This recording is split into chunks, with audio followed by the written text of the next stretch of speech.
Hey, sister, I just want to say that you're not alone. And I am in this camp with you that faith is really hard and complicated in seasons like this. So much so that in 2020, I had to take a pause from my ministry group and my Bible study because I could not reconcile what I know to be true about Jesus and who Jesus is and who God is and the fact that He exists and how Christians were behaving and what Christians were saying and doing and believing. It was just a lot, and it's still a lot.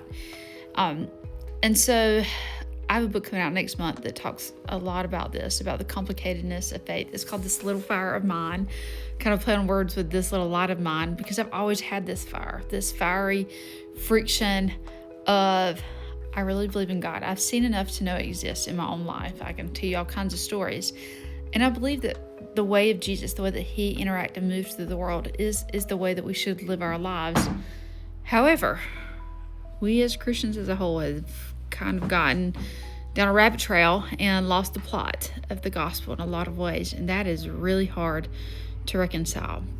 And I have seen that my whole life. As a little kid, it was first, challenging things within my own church when it came to money and what we were spending our money on, to asking about doubt as a teenager and purity culture, and then losing someone I love to, I can't say it on here, to experiencing sexual in college, and then, becoming a mom, and infertility and racial tensions, all these things just add layers of, God, if you exist, one, where are you? But two, I know what I believe in, and what we were taught in Sunday school. And how does everyone that claimed to know Christ not also think like I'm thinking? And it's really hard.